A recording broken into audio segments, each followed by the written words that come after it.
Welcome back. We're continuing the news. Days after a Canadian tourist fell to her death, Negril now has 2 working ambulances. The tragic incident highlighted the inadequacies in emergency response systems in the resort town. Kimberly Petty has more. This ambulance is safely tucked away at the Negril fire station, ready for the next emergency that may arise. The last one ended in tragedy. A tourist who fell from a balcony as she partied had to be rushed to hospital in the back of a police pickup because there was no ambulance. This had been the case for months. Following renewed appeals, the government answered the call. After many months without one, an ambulance was finally returned to us a couple of days ago. And so we're very grateful. And this was a different ambulance from the one that we are repairing.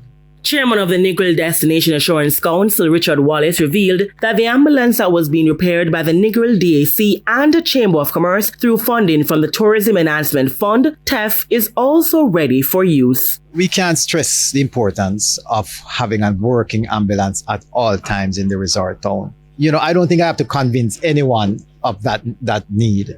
However, in reality, it doesn't work that way all the time. And so it's unfortunate. And we don't want it to happen, but it does happen. And what we need to do is to ensure that, even if an ambulance goes down, it is at the shortest time possible. In the past, the emergency units have been damaged in accidents. And so, this plea from Mr. Wallace to motorists as they try to preserve the 2 ambulances. I would like to make an appeal to motorists out there and pedestrians and cyclists. Please, whenever you hear a siren, whenever you hear an emergency vehicle coming, please make way.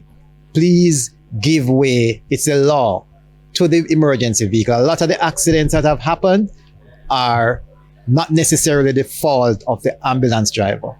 And so we want to appeal to motorists out there to, whenever you hear an ambulance, pull over, let them pass. They're saving somebody's life. It could be your life one day that is being saved.